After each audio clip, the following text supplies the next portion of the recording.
이 복음서의 이 중심에는 제자도라는 게 있습니다. discipleship이라고 하는 이 제자도. 예수님이 관심을 쏟은 곳이 제자입니다. 공을 거기 다 들이셨어요. 사실 비록 12명이지만 예수 그리스도께서 꼬신 것은 그 12명의 제자를 중심으로 온 민족과 열방 가운데 하나님의 나라가 선포되고 구원이 이루어지고 하나님의 나라 세워지는 꿈을, 비전을 예수님이 가지신 거죠. 참 놀라운 그런 예수님의 그 지혜죠. 그리고 예수님이 12명에게 늘 같이 동고동락하시고 도제식 방식이라 그럽니다. 도제식 1대1로 모든 걸 전수시키시고 예수님의 사역을 계승하도록 하신 거죠. 그게 이어져서 오늘 우리까지 온 겁니다. 2000년의 역사 속에 예수님의 제자도의 그 가르치심, 그래서 예수님이 하신 그 모든 일을 대행하게 하는, 계승하게 하는 일을 이제 해오신 것이죠. 복음서에 보면 계속 그들에게 가르쳐 주시고 또 모델이 되시기도 하고 또 그들에게 위임을 하시는 작업. 그래서 그들이 실제적으로 예수님의 사역과 삶을 이제 재현하도록 그렇게 하셨습니다. 오늘 본문에는 이제 그 사역을 구체적으로 위임을 하시는 장면이 나오는데요. 7절을 보시면 여러분 보십시오. 12제자를 부르사, 세 가지의 동사가 나오는데 잘 보십시오. 첫 번째는 부르사, 둘씩 보내시며, 보내다. 그 다음에 뭐죠? 더러운 귀신을 제어하는 권능을 주시고. 세 가지입니다. 부르사, 보내시며, 주시고. 이 세 가지 동사입니다. 매우 중요한 것이죠. 첫 번째는 부르시다라는 대목입니다. 제자는 누구인가? 부르심을 받은 사람들이다. 이제 주님은 부르시되 개인적으로 부르십니다. 단체로 부르시지 않아요. 수영로 교회 성도들 다 이게 아니에요. 수영로 교회지만 한 개인을 부르십니다. 오늘도 여러분들이 다 개인으로 주님의 부르심을 받았고 그리고 내가 성도가 된 거예요. 자, 성경의 아주 주된 주제 중에 하나가 뭐냐면 부르심이라고 하는 것입니다. 부르심. 하나님이 당신의 백성들을 불러내신다. 어디에서? 세상에서 당신의 백성들을 불러내신다. 이제 이게 에클레시아라는 단어입니다. 헬라의 교회라고 하는 에클레시아라고 하는 교회는 바깥으로 불러내시다. 세상에 있던 자들을 불러내셨다는 것. 그래서 신자는 그리스도로부터 부르심을 받았습니다. 그리고 부르심을 받은 사람은 주님과 1대1의 관계를 맺고 사는 것입니다. 그래서 이 부르심이 분명해야 합니다. 분명해야 합니다. 뭐 누구 따라왔든지 뭐 아내의 설득에 의해서 왔든지, 그러나 처음은 그렇게 됐을지 모르지만 궁극적으로는 주님의 부르심 앞에 내가 반응하는 것이어야 합니다. 만약에 이 부르심이 분명하지 않으면 언젠가는 문제가 생기게 됩니다. 자, 우리를 붙들어 주는 힘은 이 하나님의 부르심, 다르게 표현하면 하나님의 선택입니다. 요한복음 15장 16절에 보면 너희가 나를 택한 것이 아니요 내가 너희를 택하여 세웠나니. 내가 택한 게 아닙니다. 주님이 택하셨기 때문에 나는 그 택하심에 반응한 거죠. 자, 그 부르심에 반응한 적이 있는가를 여러분들 확인하셔야 돼요. 그 부르심은 개인적인 사건이라고 그랬습니다. 신앙이란 나 혼자 좋아서 어느 날 내가 선택한 게 아닙니다. 부르신 분이 있기 때문에 내가 여기 있는 것입니다. 부르실 때는 내 안에 들려오는 음성이 있죠. 어떤 때는 조용하지만 강력한 음성으로 과거로 돌아갈 수 없도록 부르시는 부름이죠. 때로는 어떤 분에게는 사건을 통하여 부르시기도 합니다. 그리고 어떤 때는 가장 많은 것은 말씀을 통하여, 말씀을 들을 때에 강하게 내 내면에 들려오는 소리가 있어요. 근데 그건 내 내면에서 오는 소리가 아니라 하나님이 나에게 주시는 음성이죠. 그래서 부르심이 인생의 분기점이 됩니다. 그 부르심의 순간 우리의 마음이 그분에게 사로잡히는 거예요. 삶의 방향이 그때 정해지고요, 우리의 인생의 목적도 그때 발견되는 겁니다. 하나님은 아브라함을 부르시고 모세를 부르시고 선지자들을 부르시고 그리고 신약에도 베드로를 부르시고 야고보를 부르시고 요한을 부르시고 그 제자들을 다 부르시고 바울을 부르시고 오늘 지금도 우리를 부르시고 계시죠. 그래서 성경을 신약에 보면 뭐예요? 오라, come, 오라 그래요. 그 다음에 나를 따르라 말씀을 계속 하시죠. 주님은 사람들을 불러내셔서 새로운 공동체를 만들었는데 그게 교회라는 거예요. 에클레시아. 세상 속에 있는 우리를 바깥으로 불러내셨다. 자, 그 다음에 단어가 뭐죠, 여러분? 보내사 그랬어요. 부름을 받은 사람은 그 부르심을 통하여 다시 세상으로 보내심을 받는다는 거예요. 그러니까 이거 두 가지는 분리되어 있는 게 아니라 연결이 되어 있습니다. 주님은 세상으로부터 불러내신 다음 다시 우리를 세상으로 보내세요. 부르신 목적이 그 뭐예요? 세상으로 보내기 위하여. 자, 그리스도가 먼저 하나님으로부터 보냄을 받으셨어요. 그리고 우리를 세상에 보내시는 분이십니다. 이것을 보내신다라는 표현을 우리는 헛는다라는 표현도 쓰죠. 그래서 디아스포라라고 하는 단어가 거기에서 나왔습니다. 다 그리스어입니다. 자, 부활 이후에 주님이 제자들에게 나타나셔서 요한복음 20장 21절에 뭐라고 이야기합니까? 예수께서 또 이르시되 너희에게 평강이 있을지어다 너 아버지께서 나를 보내신 것 같이 먼저 보냄을 받았어야지. 나도 너희를 보내노라. 자, 제자들을 오늘 여기 보내시는데 오늘 이 본문에서는 둘씩 보내셨어요. 2인 1조입니다. 유대사의 정의는 반드시 두 사람 이상이어야만 실효성이 있습니다. 한 사람으로는 정인이 될 수가 없어요.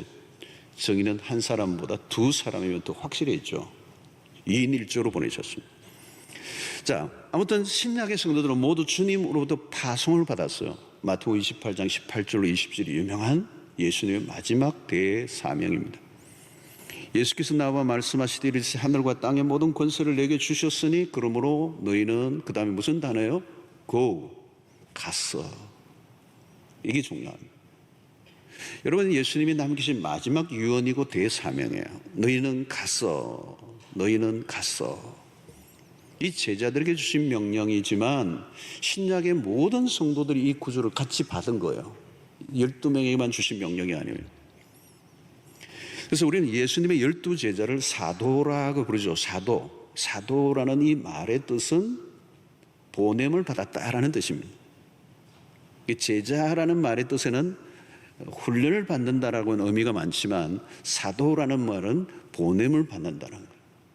신약의 교회는 사도성을 이어받았다고 그래요. 그 말은 뭐냐면 사도직은 사라졌지만 그 사도들이 남긴 사역, 그걸 우리가 받은 거예요.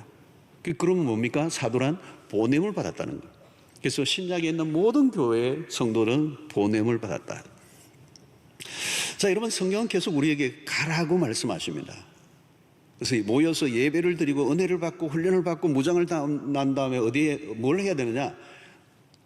흩어져야 된다는 거예요. 나가지 않고 모여만 있으면 문제가 생겨요. 여러분, 교회들 가운데 싸우는 교회들이 많습니다. 꽤 많아요. 왜 그런가요? 가라는 명령에 순종하지 않았기 때문에. 모여만 있으면 잡음이 생길 수밖에 없어요. 모여만 있으면 서로 키재기하고 또 자리 다툼도 일어나고 서열 다툼도 일어나고 왜 내 이름이 빠졌냐 그러고 너 왜 인사 안 해? 뭐 이러고. 여러분, 좁은 수족관에 밀락동 이런 데 가면 좁은 수족관에 있는 고기들은요 상처투성이에요. 그 좁은 데서 막 부딪히니까. 영적인 힘을 기른 것까지는 좋은데 그것이 내부에 다 소모되고 많은 경우가 있습니다.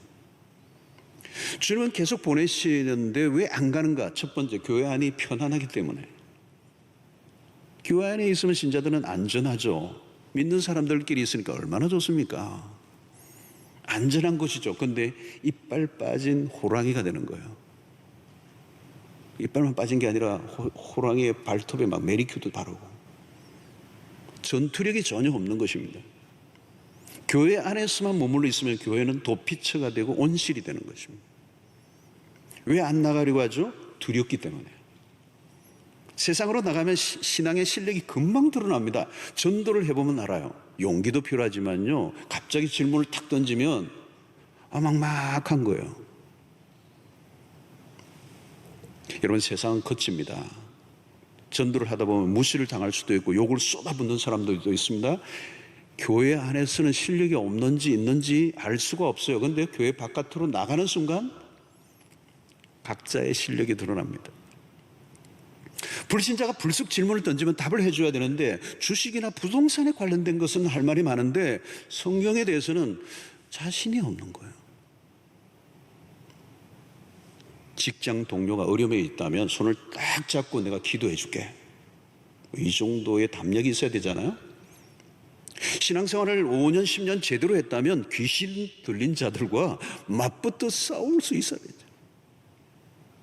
어떤 분은 누가 귀신 들린 집에 같이 신방 가자 해도 못 나왔는데 귀신이 제일 약한 사람한테 달라든다더라. 겁이 나는 거예요. 겁이 나는 거예요. 여러분, 삶의 현장에서 신앙을 발휘하고 증명해야 합니다. 가정에서는 어떻습니까? 여러분, 자녀들에게 부모가 예수를 믿으라고 하면 먹혀들 것 같습니까? 요즘 현실이 만만치 않아요. 여러분, 자녀들을 만나보고 우리 부모 때문에 예수를 믿고 싶은 마음이 사라졌다고 하는 사람들이 많아졌어요, 요즘.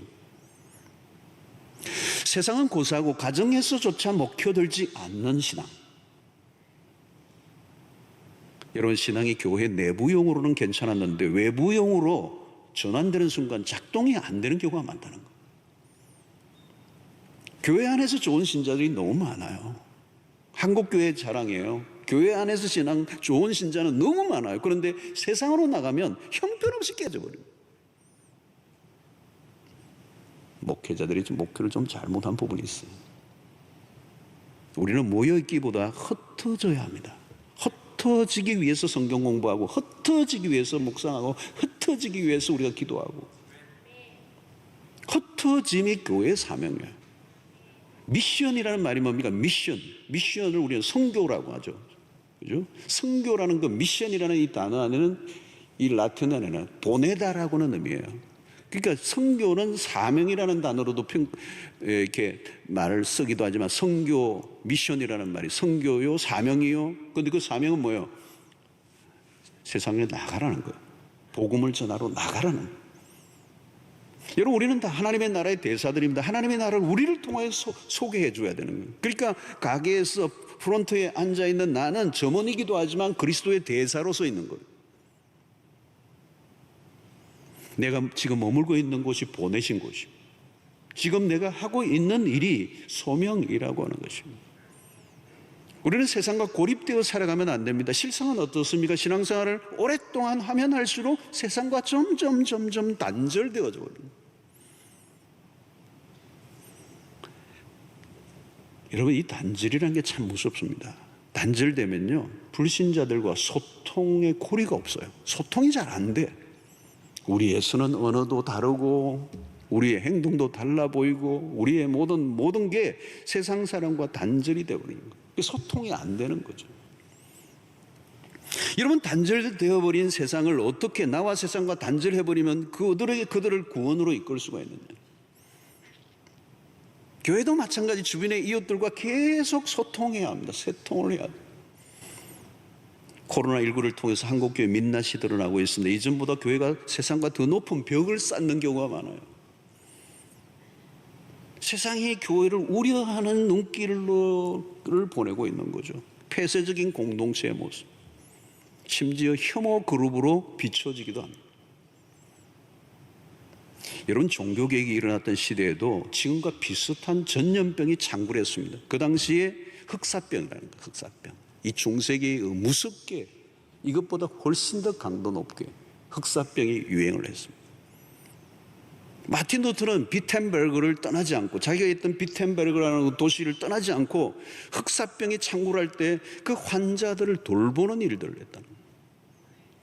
그 당시만 해도 병원이나 이런 것들이 제대로 되어 있지 않은 시대니까 환자들을 위해서 자신의 집을 임시 진료소로 내놓기까지 했다. 이건 뭘 얘기하는 것입니까? 현실을 도피하거나 세상의 고통과 상관없이 교회가 서 있는 모습이 아니라는 거예요. 교회는 세상의 고통의 한가운데 있었다는 거예요. 시대의 고통을 끌어안았다는 거예요. 세상과 동떨어져 있지 않았다는 거예요.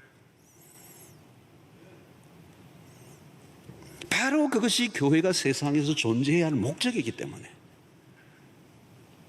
오늘의 우리에는 어떻습니까? 이웃의 고통과는 상관없는 도리어 이웃에게 고통을 안겨주는 모습이라는 문제가 심각한 것이죠.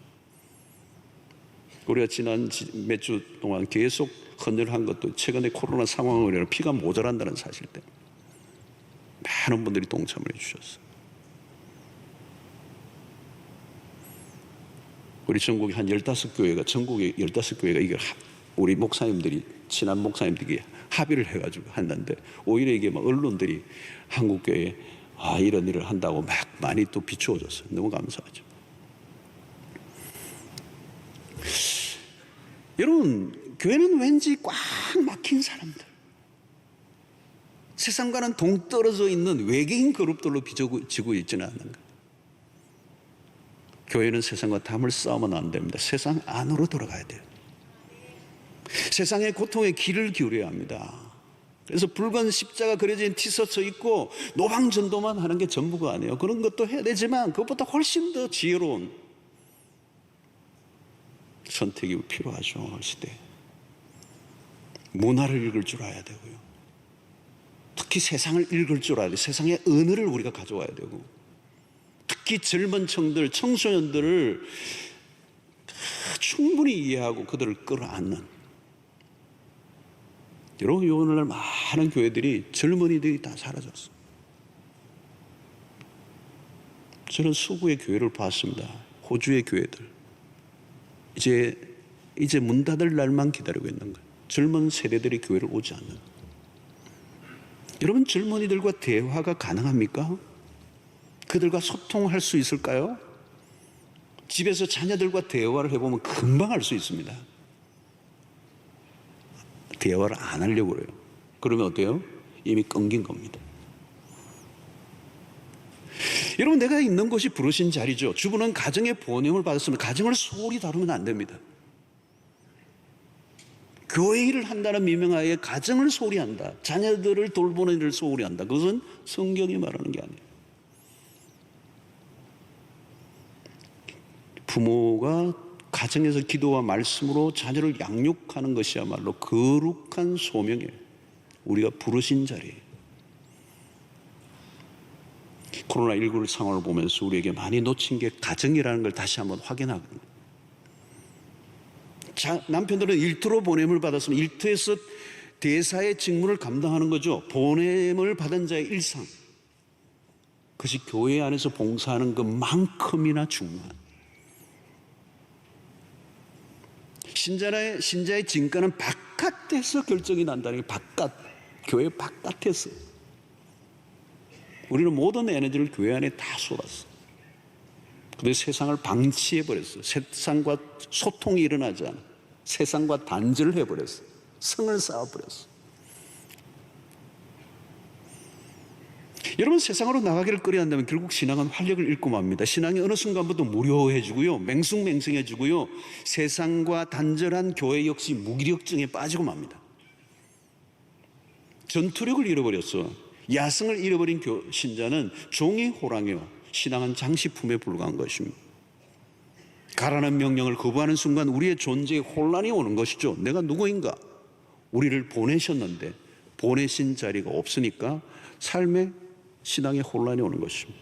그래서 우리는 우리의 존재 이유를 날마다 확인해야 합니다. 우리의 모두는 사명자입니다.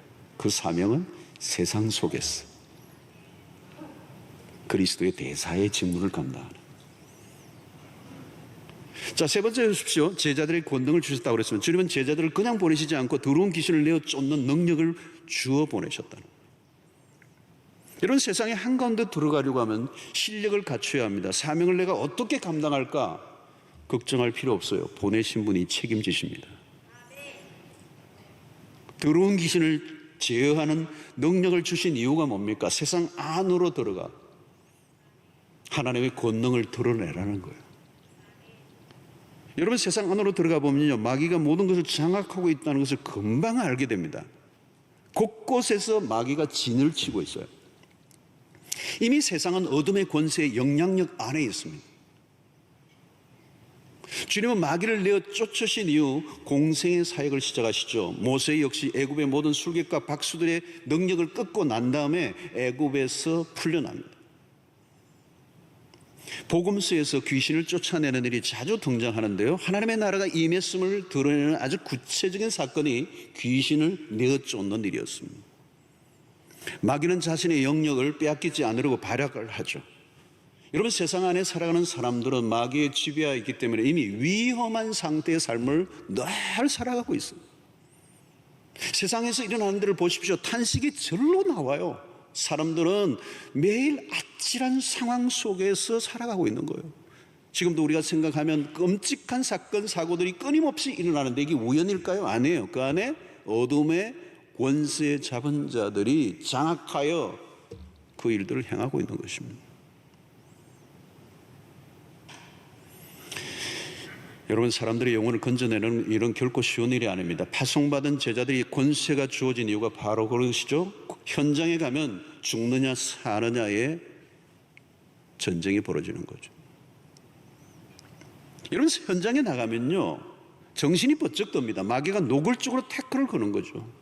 그러니까 기도가 간절하게 나오는 것입니다. 여러분, 귀신 들린 사람 한 사람만 만나봐도요, 그냥 정신이 들어요. 어떤 데는 막 별짓하고 눈에서 막 불을 켜는데요, 희한한 소리를 내고 달려들면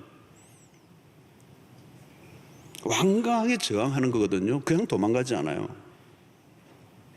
현장은 언제나 이렇게 치열한 것입니다. 직장 안에서 여러분, 어떤 사람이 유독 강하게 공격을 합니다. 영적인 싸움입니다, 그게. 돈이 오고 가는 자리가 그냥 돈만 오고 가는 게 아닙니다. 그 안에는 어마어마한 영적인 전쟁이 벌어지고 있는 것이죠. 너 이 정도 주면 무릎 꿇을래?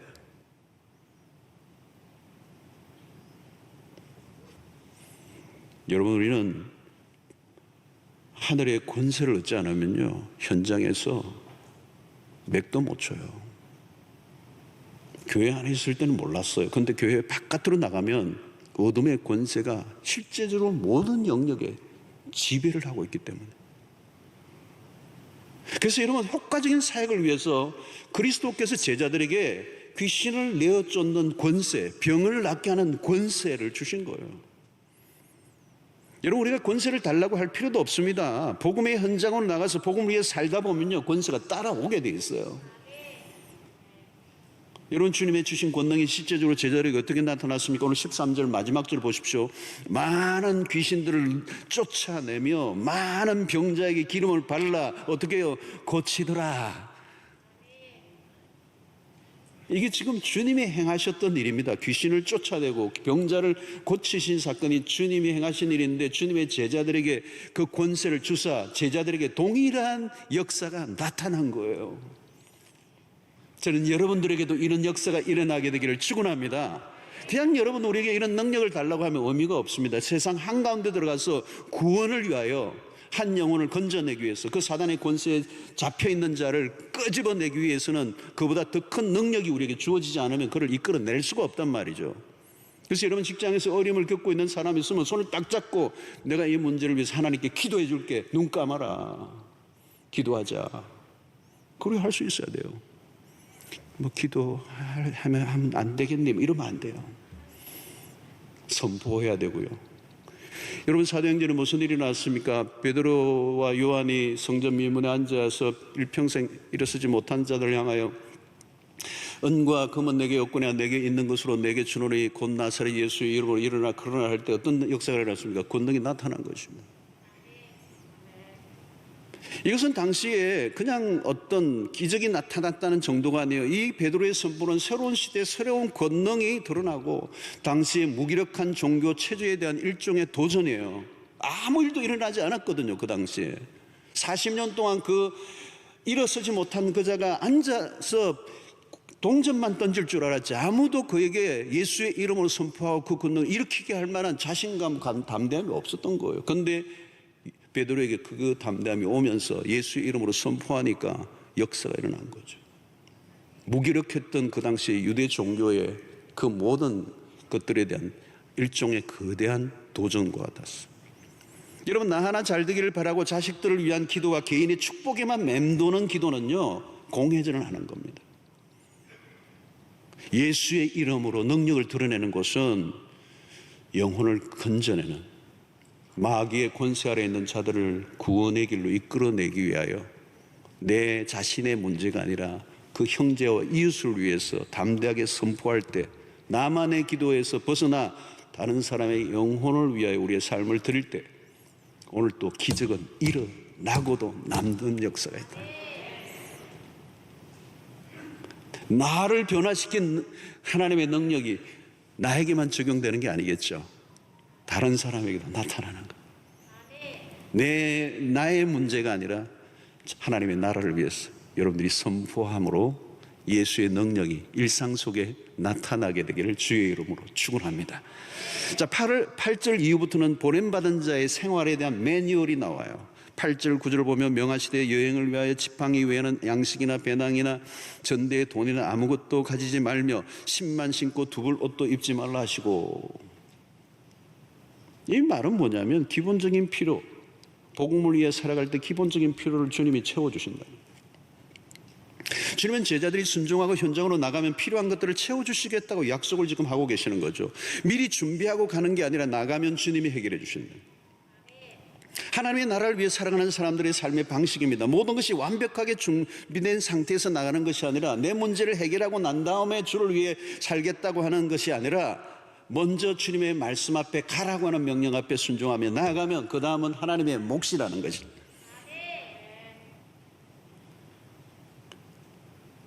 순종이 먼저고 그 다음에 하나님이 하시는 것. 제자는 모든 것을 하나님께 맡깁니다. 개인적인 신변에 대한 염려로 세월을 보내면 아무것도 할 수가 없습니다. 그래서 제자도에서 중요한 것은 전적인 위탁이라고 하는 것입니다. 아무도 모르는 곳에 내가 가는데 돈 없이 가면 어떻게 하느냐, 걱정하지 말라는 거예요. 우리는 뭔가 단도리를 하고 뭐 준비할 거 다 하고, 여러분 복음 전거를 위해 살다 보면요 희한한 일들이 많이 일어나요. 복음을 전했는데요, 나는 한 푼 없이 갔는데 내가 복음만 전해서 복음을 전했는데 복음을 받은 사람이 회심을 하고 변화가 일어나니까요, 무슨 일이 나는 줄 아세요? 그 사람이 재워주고요, 먹여주고요, 필요하면 여비도 주고요. 거기서 다 나오는 거예요. 그게 하나님의 공급입니다.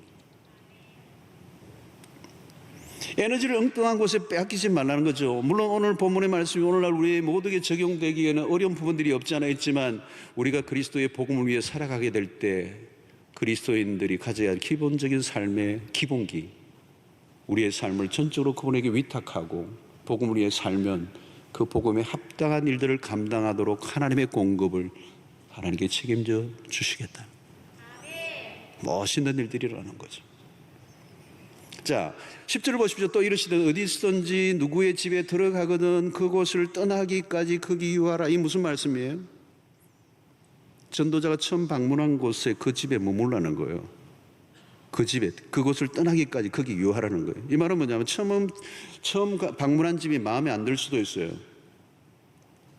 그러나 여기저기 옮겨 다니지 말라는 거예요. 여러분 선교지 가보면요 그런 경우가 있습니다. 숙소도 마음에 안 들고 더운 지방에 에어컨도 없고 뭐가 열악해 샤워하는 데도 없고, 그럼 다른 데 좀 더 좋은 조건이 있는 데로 갈까, 그러지 말라는 거예요. 선교지에 가보면 대체적으로 열악하죠. 화장실, 특별히 샤워하는 게 어려워요.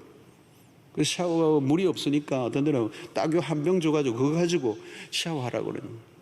그러면 그 머리만 감아야 되는데 하여튼 잘 해야 돼요. 안 그러면 이 머리가 다 헹겨지지 않은 상태 속에서 끝나니까. 이전에 저도 오래전에 인도네시아 작은 섬에 단기 선교를 갔는데 그 동네에서 제일 좋은 숙소를 얻었는데 하늘은 뚫혀 있고 침대에 이불을 탁 여니까 도마뱀이 이미 주무시고 계시고 벽에 몇 마리 붙어 있고 밑에는 막 파도가 왔다 갔다 하고, 이불은 왠지 위생적이지 않고 자는 동 마는 동 기억이 나요. 여러분 100여 년 전에 처음 한국에 선교를 왔던 선교사님들 어땠을까요? 여러분?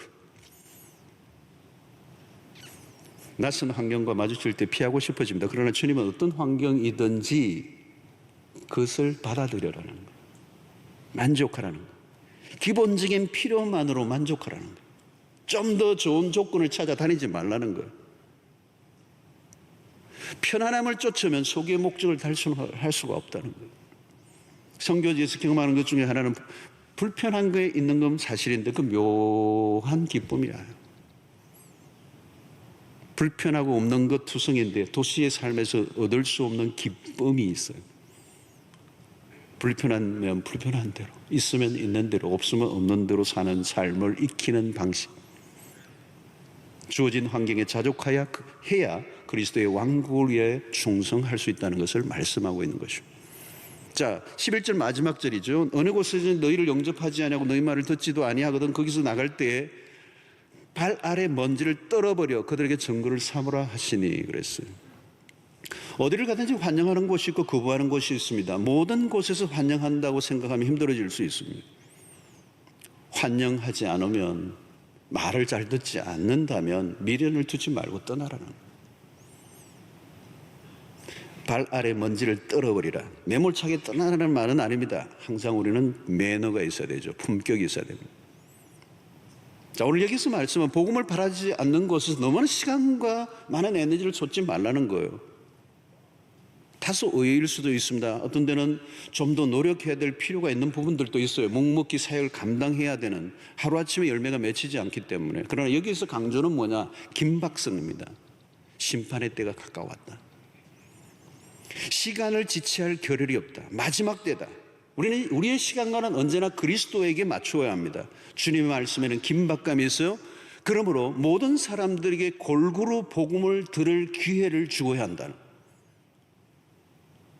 여러분, 오늘날의 교회는 마지막 시대에 놓여 있습니다. 그리스도의 초림 이후에 2000년이 지난 지금의 시간은 재림만 남겨둔 시점입니다. 주님의 재림은 언제든지 일어날 수 있습니다. 요즘 세상을 보면 모든 면에서 위기죠. 말기적 현상이 뚜렷합니다. 위기의 과부하가 일어나고 있습니다.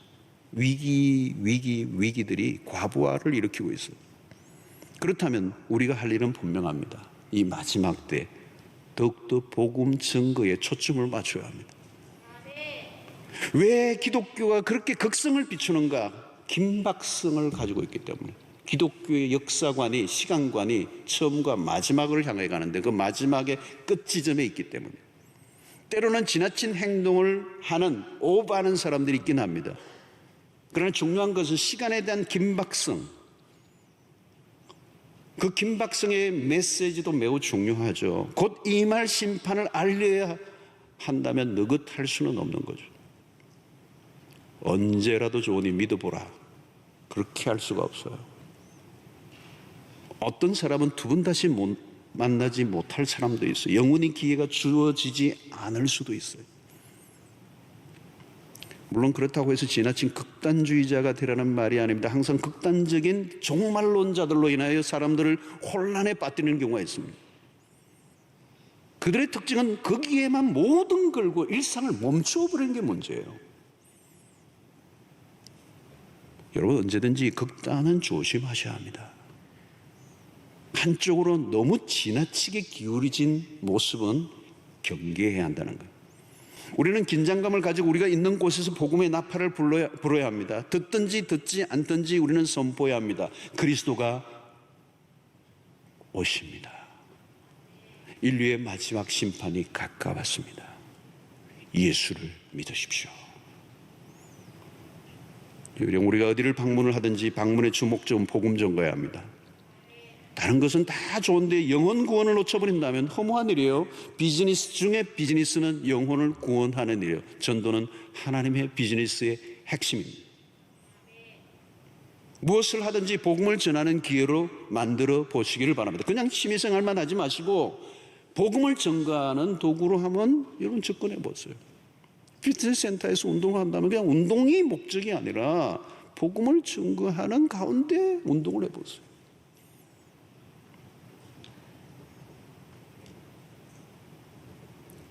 생활을 단순하게 만들어 보십시오. 먹고 사는 것에만 너무 얽매 있으면 시간이 없습니다. 어디에 초점을 맞추느냐에 따라 생활의 패턴이 달라집니다. 정신없이 살다 보면 하루가 금방이고 한 달, 1년도 선살같이 지나가 버립니다. 여러분, 벌써 1월달이 거의 다 지나가고 있습니다. 총알 같습니다. 너무 많은 것을 추구하다 보면 삶의 방향을 잃어버립니다. 궁극적 이유를 분명히 하면 삶은 단순해집니다. 우리에게 주어진 시간은 한정되어 있습니다. 긴급성을 놓치지 말아야 합니다. 지금은 한간 시간이 아닙니다. 2000년 전 그리스도가 이미 세상의 마지막 날을 예고하고 있습니다. 그 이후로 2000년이 지났습니다. 그리고 지금은 시대의 말기정상, 문명의 말기정상, 모든 영역의 위기 또 위기를 맞고 있습니다. 우리는 왕 대신 그 왕의 귀환을 간절히 기다려야 합니다. 아멘. 주 예수여 어서 오시옵소서. 우리의 모든 것은 그분의 오심에 초점을 맞추어야 합니다. 주님은 오늘 우리를 그래서 세상으로 보내십니다. 그분이 곧 오신다고. 인류의 마지막 때가 왔다고. 예수를 믿고 구원을 얻으라고. 우리의 삶을 통하여, 우리의 입술을 통하여 치열한 세상의 현장 안으로 들어가 나팔을 불어야 하는 거죠. 오늘 예수 그리스도만이 유일한 인류의 소망인 것을 선포하는 일에 거리낌이 없는, 그래서 사도행전 28장 마지막 절에 얘기했던 거침없이 담대하게 예수를 증거하는 여러분들 되시기를 주의 이름으로 축원합니다.